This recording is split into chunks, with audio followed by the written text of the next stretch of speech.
Küçük bir ulusun direnişi, Vietnam-Amerika Savaşı. Vietnam-Amerika Savaşı uzun ve acımasız bir çatışmaydı. Bu savaş sadece iki ülke arasında değil, aynı zamanda ideolojiler arasında da bir savaştı.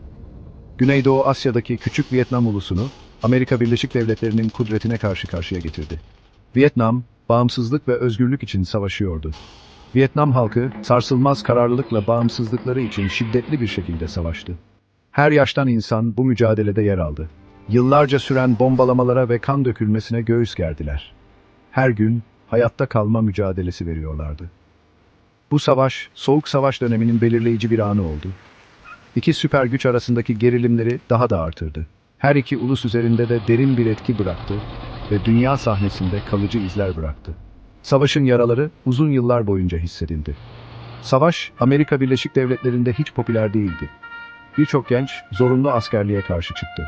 Birçok Amerikalı uzak bir çatışmaya katılımlarını sorguladı. Bu, ülke içinde büyük bir bölünmeye yol açtı. Canlı medya yayınları ve büyüyen savaş karşıtı hareketin etkisiyle kamuoyu savaşa karşı döndü. Medyanın rolü bu süreçte çok önemliydi. Vietnam-Amerika Savaşı tartışmalı ve duygusal açıdan yüklü bir konu olmaya devam ediyor. Gaziler hala bu savaşın etkilerini yaşıyor. Çatışmanın insani bedeli ve uluslararası ilişkilerin karmaşıklığı konusunda bir hatırlatma görevi görüyor. Bu savaş, tarihin unutulmaması gereken bir parçası. Vietnam-Amerika Savaşı'nı anlamak için önce Soğuk Savaş'a bakmalıyız. Soğuk Savaş, dünya tarihinin en gergin dönemlerinden biriydi ve bu gerginlik, Vietnam gibi ülkelerde büyük yankı buldu. İkinci Dünya Savaşı'ndan sonra dünya iki süper güç arasında bölündü. Bu iki güç, dünya üzerindeki etkilerini artırmak için sürekli bir mücadele içindeydi. Komünist Sovyetler Birliği ve Demokratik Amerika Birleşik Devletleri. Bu iki ülke, ideolojik ve politik olarak birbirine tamamen zıttı. Her ikisi de nüfuzlarını yaymaya çalıştı ve bu da dünya çapında vekalet savaşlarına yol açtı. Bu vekalet savaşları birçok ülkenin iç işlerine müdahale edilmesine neden oldu. Vietnam, bu ideolojik mücadelede bir savaş alanı haline geldi. Bu küçük ülke, iki süper gücün çatışma alanı olarak büyük bir stratejik öneme sahipti. Bir zamanlar Fransız sömürgesi olan Vietnam, 1954'te bölündü. Bu bölünme, ülkenin kuzey ve güney olarak ikiye ayrılmasına yol açtı. Ho Chi Minh liderliğindeki Komünist Kuzey Vietnam, ülkeyi komünist yönetim altında birleştirmeyi hedefliyordu. Bu hedef, Kuzey Vietnam'ın en büyük amacıydı. Amerika Birleşik Devletleri tarafından desteklenen Güney Vietnam hükümeti buna direndi. Güney Vietnam, komünizmin yayılmasını engellemek için büyük bir çaba sarf etti. Bu bölünme, 20. yüzyılın en önemli çatışmalarından birinin sahnesini hazırladı. Vietnam Savaşı, dünya tarihinin en kanlı ve en uzun süren savaşlarından biri olarak tarihe geçti. Güney Vietnam'daki komünist gerilla gücü olan Viet Cong, savaşta çok önemli bir rol oynadı. Yoğun ormanları ve karmaşık tünel sistemlerini kendi avantajlarına kullanarak gerilla savaşının ustalarıydılar. Viet Cong, Amerikan ve Güney Vietnam kuvvetlerine sürpriz saldırılar düzenledi ve araziye karışarak kayboldu. Bu, klasik savaşa alışkın olan Amerikan ordusunun onları yenmesini zorlaştırdı. Viet Cong'un direnci ve kararlılığı dikkat çekiciydi.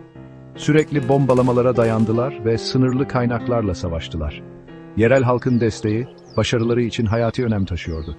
Viet Cong'un taktikleri, teknolojik olarak üstün bir düşmana karşı oldukça etkili olduğunu kanıtladı. Bir gerilla çatışmasında klasik savaşın sınırlarını ortaya koydular. 4. bölüm, Amerikan ateş gücü Vietnam direnciyle karşılaşıyor. Amerika Birleşik Devletleri, Vietnam'da büyük bir askeri ateş gücü konuşlandırdı. Bu güç, modern savaşın en gelişmiş silahlarıyla donatılmıştı ve Amerikan askerleri, Vietnam'ın zorlu arazisinde görev yapmaya hazırdı. Helikopterler, napalm ve güçlü bir herbisit olan Agent Orange dahil olmak üzere gelişmiş silahlar kullandılar. Bu silahlar, düşmanı yok etmek ve Vietnam'ın ormanlarını temizlemek için kullanıldı. Amerikan stratejisi, düşmanı üstün güçle alt etmekti. Ancak bu yaklaşım, yakalanması zor Viet Cong'a ve gerilla taktiklerine karşı etkisiz olduğunu kanıtladı. Viet Cong, yerel halkın desteğiyle hareket ediyordu ve bu da onları daha güçlü kılıyordu. Vietnam halkı, bu saldırı karşısında inanılmaz bir direnç gösterdi. Sivil halk, savaşın zorluklarına rağmen direndi ve direniş savaşçılarına destek verdi. Yıllarca süren bombalamalara dayandılar ve davaları için yorulmadan savaştılar. Her gün yeni bir mücadele ve hayatta kalma savaşıydı. Büyük kayıplarla karşı karşıya kalsalar bile ruhları bozulmadan kaldı. Her kayıp onların direncini daha da güçlendirdi. Vietnam-Amerika Savaşı bir yıpratma savaşına dönüştü. Her iki taraf da büyük kayıplar verdi ve savaş uzadıkça uzadı.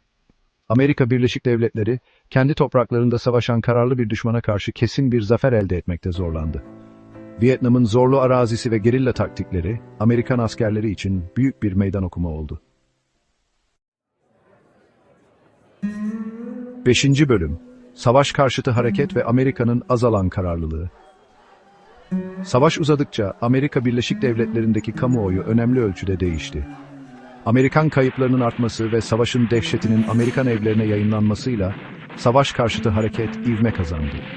Ülke genelinde protestolar patlak verdi. Her kesimden insan savaşa karşı sesini yükseltti. Amerika'nın Vietnam'daki müdahalesinin ahlakını ve amacını sorguladılar.